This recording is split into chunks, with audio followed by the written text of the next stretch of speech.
Sebagai seorang guru, aku memang dituntut untuk bisa menjadi contoh bagi orang lain, terutama bagi murid-muridku. Aku dituntut menjadi seseorang yang hampir tidak pernah melakukan kesalahan, dan tentu saja tidak mudah untuk melakukan hal tersebut, karena aku hanya manusia biasa. Namun terlepas dari itu semua, aku juga punya kehidupan pribadi. Aku juga harus menjalani kehidupan pribadiku sebagai seorang manusia biasa. Aku menjadi seorang guru sudah hampir 3 tahun lamanya, setidaknya sejak aku lulus kuliah. Aku memang kuliah jurusan pendidikan, karena sejak dulu aku memang bercita-cita untuk menjadi seorang guru. Karena itulah, setelah mendapat gelar S1-ku, aku pun mengirim lamaran ke beberapa sekolah sesuai dengan jurusan kuliahku. Hingga akhirnya, aku diterima di sebuah sekolah menengah atas sebagai seorang guru olahraga. Tentu saja, aku masih seorang guru honorer dengan gaji yang pas-pasan. Aku kos di sebuah rumah kos, tak jauh dari sekolah tempat aku mengajar. Setidaknya bisa aku tempuh hanya dengan berjalan kaki ke sekolah. Selama 3 tahun menjadi guru olahraga di SMA tersebut, aku merasa semuanya berjalan baik-baik saja. Meski pada awalnya aku cukup kagok, karena harus berhadapan dengan siswa-siswa SMA yang tentu saja jarak usia mereka hanya beda beberapa tahun denganku. Namun beriring berjalannya waktu, aku pun mulai terbiasa dengan semua itu. Aku mulai menikmati profesiku sebagai seorang guru. Setiap hari menghadapi para siswa-siswa yang mulai beranjak dewasa tersebut, terkadang sering membuat aku merasa mengurut dada melihat kelakuan mereka. Tapi aku memang dituntut untuk sabar dalam menghadapi kelakuan anak muda zaman sekarang. Sampai suatu saat, aku bertemu seorang siswa baru. Ia pindahan dari SMA lain. Saat ini ia duduk di kelas 3 SMA. Dan ternyata usianya sudah lebih dari 19 tahun karena sering tinggal kelas. Namanya Armaiga Chandra. Saya memanggilnya Chandra. Chandra ternyata seorang anak yang nakal. Ia sudah sering pindah-pindah sekolah. Ia selalu berbuat masalah pada setiap sekolah yang pernah ia singgahi. Hal itu aku ketahui dari laporan guru BP di sekolah kami. Karena itu, guru BP meminta aku untuk mengawasi Chandra secara khusus. Usut punya usut. Akhirnya aku tahu kenapa Chandra sering berbuat ulah selama ini. Ternyata dia adalah sosok seorang anak yang kurang mendapat perhatian dari kedua orang tuanya. Kedua orang tuanya sudah bercerai beberapa tahun yang lalu. Keduanya pun bahkan sudah menikah lagi dengan orang lain. Hal itulah yang membuat Chandra merasa frustasi. Dia jadi tidak terkendali. Chandra adalah korban dari perceraian orang tuanya. Untuk itu, aku pun berusaha untuk bisa mendekati Chandra, terutama saat jam pelajaranku. Aku ingin mengenalnya lebih dekat, dan aku berharap aku bisa mengubahnya menjadi lebih baik. Aku berusaha memperlakukan Chandra sebaik mungkin. Aku ingin ia merasa diperhatikan agar ia tak lagi merasa kekurangan kasih sayang. Kenapa Pak Damar begitu perhatian kepada saya? Tanya Chandra suatu hari padaku. Suaranya terdengar ketus. Seperti biasa, Chandra memang jarang terlihat ramah. Saya selalu perhatian kepada murid-murid saya. Balasku diplomatis. Pak Damar gak usah pura-pura. Saya tahu saya diperlakukan beda. karena saya anak yang bermasalah. Ucap Chandra lagi, masih terdengar ketus. Kamu bukan anak yang bermasalah, Chan. Kamu hanya butuh sebuah motivasi agar bisa lebih baik. Balasku, berusaha setenang mungkin. Aku tidak butuh motivasi. Yang aku butuhkan itu kasih sayang, ucap Chandra. Kali ini terdengar sedikit serak. Kalau kamu butuh kasih sayang, kamu gak harus cari perhatian gitu dong. Balasku sedikit sinis. Aku gak pernah cari perhatian dari bapak. Chandra membalas sengit. Kamu sering bikin ulah di sekolah ini, bahkan di sekolah-sekolah sebelumnya. Apa hal itu bukan disebut sebagai bentuk cari perhatian? Ucapku sedikit tajam. Terserah bapak mau menilai aku bagaimana. Bapak nggak pernah tahu apa yang telah aku lewati. Chandra berucap dengan nada lirih. Aku seorang yatim piatu malah. Timpalku tiba-tiba mencoba membuat Chandra mengerti bahwa penderitaan bukan hanya milik dia. Ibuku meninggal saat aku masih berusia 10 tahun. 5 tahun kemudian, bapakku pun meninggal. Usiaku masih 15 tahun waktu itu, dan aku sudah menjadi seorang yatim piatu. Aku menyesali semuanya. Aku menyesali takdirku menjadi seorang yatim piatu. Aku menyesali kepergian kedua orang tuaku. Aku menyesali kepergian mereka yang begitu cepat. Mereka pergi di saat aku masih sangat membutuhkan mereka. Tapi ternyata penyesalan itu tidak membawa aku kemana-mana. Aku merasa aku hanya seorang pecundang. Seseorang yang hidup hanya mengandalkan orang tuanya. Karena itu, akhirnya aku sadar, meskipun aku besar tanpa orang tua, aku harus bisa menjadi orang yang berguna bagi orang lain. Ceritaku panjang lebar, meski aku tak begitu yakin kalau Chandra akan peduli. Mungkin lebih baik tumbuh tanpa orang tua daripada punya orang tua tapi terasa nggak ada, ucap Chandra tiba-tiba. Nadanya mulai terdengar melemah. Tidak ada orang tua di dunia ini yang ingin melihat anaknya menderita. Timpalku pelan. Lalu mengapa mereka harus bercerai? Suara Chandra meninggi lagi. Karena mungkin itu adalah jalan yang terbaik bagi mereka. Balasku tidak begitu yakin.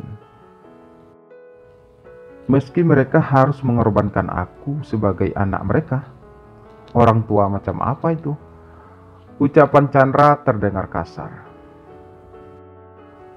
Mereka nggak mengorbankan kamu, Chandra. Setidaknya mereka masih ada untuk kamu hingga sekarang, kan? Balasku berat. Tapi aku sangat membenci mereka. Suara Chandra tajam.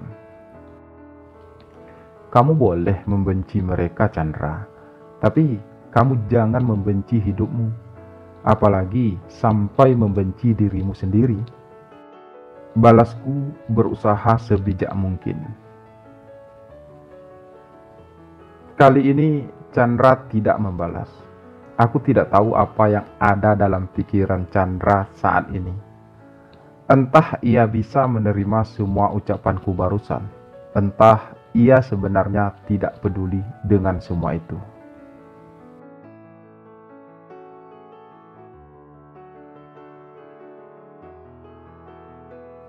Kita mau kemana? Tanya Chandra datar saat suatu siang aku mengajaknya pergi sepulang sekolah. Aku mau mengajak kamu ke tempat di mana aku pernah tumbuh. Balasku sedikit misterius. Maksud Pak Damar? Tanya Chandra terdengar heran. Nanti kamu juga bakal tahu. Balasku lagi, masih dengan sedikit misterius. Aku dan Chandra memang sudah mulai dekat. Usahaku untuk bisa mendekati Chandra memang sudah mulai membuahkan hasil. Chandra dan aku jadi sering ngobrol sekarang. Chandra juga sudah mulai jarang berbuat masalah di sekolah. Aku tidak tahu apa sebenarnya yang membuat Chandra berubah. Aku juga tidak peduli akan hal tersebut. Yang penting bagiku, Chandra bisa berubah. Dan hal itu cukup membuat aku merasa senang. Setelah menempuh perjalanan hampir 1 jam dengan menggunakan motorku, kami pun akhirnya sampai ke sebuah panti asuhan. Sejak kedua orang tuaku meninggal, disinilah aku kemudian tinggal dan tumbuh bersama para yatim piatu lainnya. Dari sini, aku membangun semua mimpiku. Ucapku sedikit bercerita sebelum kami masuk ke dalam panti asuhan tersebut. Sesampai di dalam panti asuhan, kami disambut oleh Ibu Marta, yang merupakan pemilik panti asuhan tersebut, sekaligus ibu yang telah membesarkanku selama ini. Ibu Marta sangat berjasa dalam hidupku. Karena itu, aku selalu menyempatkan diri untuk mengunjungi panti asuhan ini, setidaknya sekali dalam seminggu. Aku memperkenalkan Chandra kepada Ibu Marta dan juga kepada semua orang yang tinggal di panti asuhan tersebut, termasuk kepada anak-anak yatim piatu yang ada di sana. Aku hanya ingin Chandra belajar banyak hal di sini. Aku ingin Chandra menyadari bahwa setidaknya dia masih punya orang tua. Sementara para anak yatim di sini sudah kehilangan orang tua mereka sejak lama. Jadi, apa maksud Pak Damar mengajak aku ke tempat tadi? Tanya Chandra saat kami sudah menuju arah pulang. Tergantung, balasku singkat. Maksud Pak Damar? Chandra sedikit mengerutkan kening. Ya, tergantung dari pelajaran apa yang kamu dapatkan selama berada di sana, balasku pelan. Chandra terdiam kembali. Mungkin ia mulai mengerti dengan apa yang aku maksud. Kenapa Pak Damar harus membandingkan kehidupanku dengan kehidupan seorang yatim piatu? Bukankah itu merupakan dua hal yang berbeda? Ucap Chandra setelah ia terdiam beberapa saat. Kisah hidupmu dengan kisah hidupku memang jauh berbeda, Chandra. Tapi aku hanya ingin kamu tahu bahwa hidup tanpa orang tua sangatlah sulit. Jadi selagi kamu masih punya orang tua, seperti apapun keadaan mereka, kamu jangan pernah membenci mereka. Karena saat mereka sudah tiada nanti, kamu pasti akan menyesali semuanya. Balasku menjelaskan. Aku tidak ingin membahas tentang orang tuaku saat ini, Pak. Jadi kita ngobrol tentang hal lain aja ya, ucap Chandra kemudian. Aku pun menyetujui hal tersebut, karena percuma saja kami membahas hal tersebut saat ini. Sepertinya Chandra memang masih sangat terpukul akan perceraian kedua orang tuanya.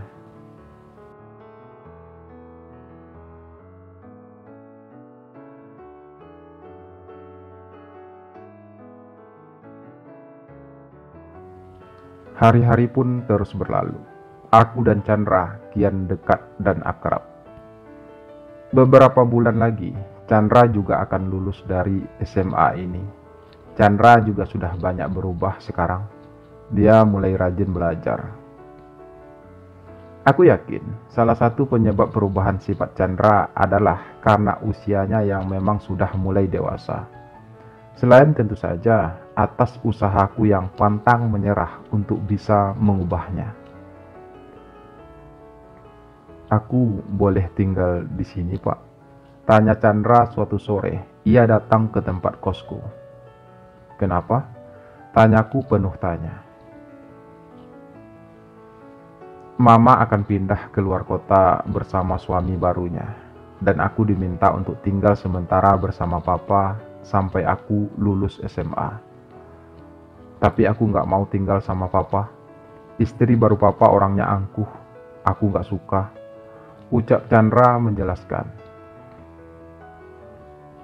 Tapi apa mama atau papa kamu mengizinkan kamu untuk tinggal di sini, Chan?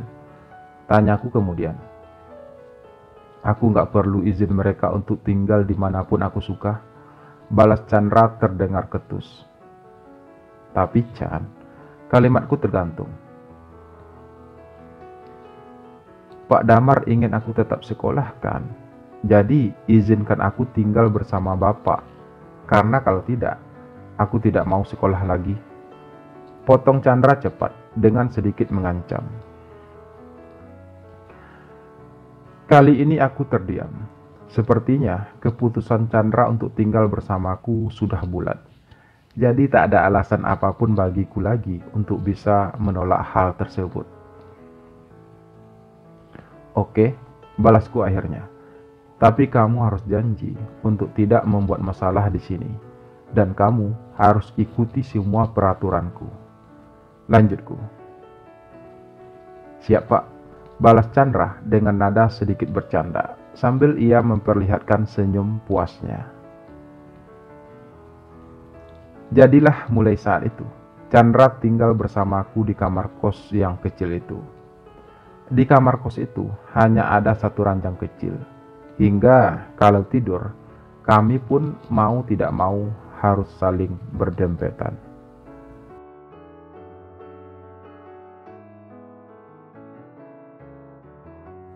Pak Damar kenapa belum menikah? Tanya Chandra suatu malam, sesaat sebelum kami tertidur. Karena aku memang belum pengen nikah, balasku asal. Belum pengen nikahnya karena apa? Pasti karena Pak Damar nggak suka perempuan kan? Chandra bertanya lagi. Entah ia sedang bergurau, atau sebenarnya ia sedang menggali jati diriku yang sebenarnya. Kamu ngomong apaan sih, Chan? Aku pasti suka perempuan lah, bantahku sedikit sengit. Kenapa Bapak jadi tersinggung seperti itu? Santai aja kali, ucap Chandra. Tapi sepertinya emang Bapak nggak pernah saya lihat dekat dengan perempuan selama ini, lanjutnya. Itu karena aku lebih fokus dengan pekerjaanku, balasku beralasan. Tapi bukankah sudah saatnya Bapak memikirkan tentang berumah tangga? Kan usia Bapak sudah 28 tahun. Hidup Bapak juga sudah lumayan mapan. Bapak mau tunggu apa lagi? Ucap Chandra selanjutnya. Kali ini aku tidak mempedulikan ucapan Chandra barusan. Aku memang tidak punya penjelasan pasti akan hal tersebut. Itu bukan urusan kamu, Chandra. Kamu sekolah aja yang benar. Sebentar lagi ujian kan? Ucapku akhirnya, mencoba mengalihkan pembicaraan. Tapi aku pengen tahu dulu kenapa Pak Damar belum nikah, balas Chandra sedikit ngotot. Kenapa kamu harus tahu alasan saya? Aku balik bertanya. Karena jujur saja, aku merasa aku mulai menyayangi Pak Damar. Perhatian dan kasih sayang yang Pak Damar berikan selama ini padaku sungguh membuat aku merasa nyaman. Dari hari ke hari, perasaan itu semakin tumbuh dengan subur di hatiku. Ingin sekali rasanya aku bisa memiliki Pak Damar dan menjadi pendamping hidup Pak Damar selamanya. Jadi kalau Pak Damar belum menikah karena memang tidak tertarik pada perempuan, aku siap kok Pak menjalin hubungan yang serius dengan Pak Damar.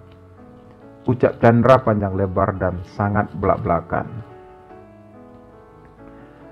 Aku pun hanya bisa terdiam mendengar hal tersebut. Sungguh aku tidak menyangka sama sekali kalau Chandra akan berucap demikian padaku. Lalu seperti apakah kelanjutan dari kisah ini? Mungkinkah aku akan menjalin hubungan dengan muridku sendiri? Meski sebenarnya Chandra sudah dewasa karena ia sudah berusia 19 tahun lebih. Simak kelanjutannya di channel ini ya, atau bisa langsung klik linknya di deskripsi video ini. Terima kasih sudah menyimak video ini sampai selesai. Semoga terhibur. Sampai jumpa lagi pada part berikutnya. Salam sayang untuk kalian semua. Muah.